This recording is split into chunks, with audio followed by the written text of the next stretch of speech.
Hello friends అందరికీ ఈరోజైతే ఉప్మా తినని వాళ్ళు కూడా తింటారండి. నేను చూపించే విధంగా అయితే చేసుకోండి. చాలా బాగుంటుంది, కలర్ఫుల్గా ఉంటుంది. ఉప్మా మంచిగా ఉంటుంది, వైట్ కలర్లో కాకుండా. మనమైతే ముందుగా ఆవాలు, అలాగే శనగపప్పు, అలాగే మంచిగా జీలకర్ర అన్నీ వేసుకొని మంచిగా వేగినాక పల్లీలు వేసుకోవాలన్నమాట. అన్నింటినీ మంచిగా వేయించుకోవాలి. ఎర్రగా వేయించుకొని పచ్చివాసన పోయే వరకు అయితే మంచిగా వేయించుకోవాలి. ఆ తర్వాత మీరైతే ఉల్లిపాయలు అయితే ఒక పెద్ద సైజు ఉల్లిపాయ వచ్చేసి కట్ చేసి పెట్టుకోండి. ఉప్మా వచ్చేసి ఉప్మాని బట్టి ఉల్లిపాయలు ఉంటాయన్నమాట. నేను కొంచెం తక్కువ ఉప్మానే చేస్తున్నాను, అందుకని ఒక పెద్ద సైజు ఉల్లిపాయ అయితే వేసిన. ఆ ఉల్లిపాయ అలాగే పచ్చిమిర్చి, అలాగే కరివేపాకు అనమాట మంచిగా వేసి మంచిగా ఎర్రగా వచ్చే వరకు వేయించాలన్నమాట. ఆ తర్వాత కొంచెం ఉప్పు వేసుకోవాలి. ఉప్పు వేసుకోవడం వల్ల కొంచెం తొందరగా మగ్గుతాయి అన్నమాట. ఉప్మా అయితే చాలా టేస్టీగా ఉంటుందండి. కొంచెం ఆయిల్ ఎక్కువ వేసుకోవాలి. ఆయిల్ తక్కువ వేసుకుంటే ఉప్మా ఒక మాదిరిగా ఉంటుంది అనమాట. కొంచెం పసుపు వేసుకోవాలండి కలర్కి. ఉప్మా కలర్ఫుల్గా, టేస్టీగా, సూపర్గా ఉంటుంది. ఈ స్టైల్లో ఒకసారి ట్రై చేయండి. ఉప్మా వైట్ కలర్లో కాకుండా కొంచెం పసుపు వేసుకోండి తాలింపులో. చాలా బాగుంటుంది ఉప్మా అనేది, చాలా టేస్టీగా ఉంటుంది. ఇంకా పచ్చిమిర్చి అయితే తగినన్ని అయితే వేసిన అండి. ఇంకా మంచిగా పల్లీలు ఇవన్నీ అన్నీ వేగినాక కొంచెం అల్లం ఉంటుంది, అల్లం ముక్క ఒకటి తీసుకొని సన్నగా తరిగి మంచిగా తురిమి వేసుకోండి. అల్లం ఒక అర స్పూను తురిమిన అల్లం అయితే వేసేసిన.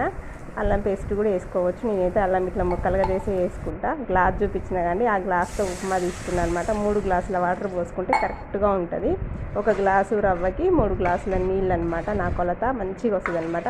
ఇవన్నీ మంచిగా ఉడకనేయండి. మనకి ఎసరు మంచిగా మసలేటప్పుడు మనం వచ్చేసి ఉప్మా రవ్వ అనేది మంచిగా పోసుకుంటూ ఉండలు లేకుండా కలుపుకోవాలన్నమాట. ఇట్లా మంచిగా ఉడకాలి. పల్లీలు, శనగపప్పు, తాలింపు, పచ్చిమిర్చి, ఉల్లిపాయలు అన్నీ మంచిగా ఉడకాలన్నమాట. ఆల్రెడీ వేగినాయి కదా. ఇంకా నేనైతే ఉప్మా రవ్వ అయితే ఇందులో పోసేసిన.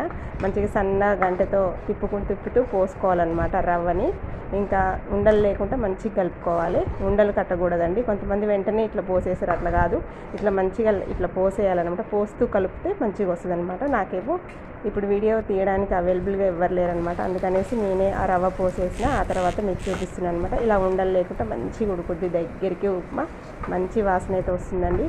మంచిగా అన్నీ ఫ్రెష్ పచ్చిమిర్చి, అలాగే కరివేపాకు అన్నీ వేసిన కదా, మంచి వాసన అనేది అయితే ఉప్మా అయితే వస్తుంది. కరెక్ట్ కొలతండి వాటరు.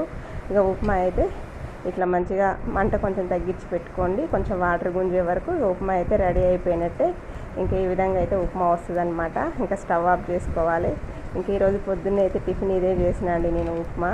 ఇంకా పొద్దున్న వచ్చి గోంగూర పప్పు కూడా చేసిన, అది కూడా పెట్టినండి. చూడండి మంచి టేస్టీగా ఉంటుంది, ఈజీగా ఉంటుంది అనమాట. గోంగూర పప్పు పొద్దున్న స్కూల్కి పోయేటప్పుడు మా పిల్లలకి చేసి పెట్టిన.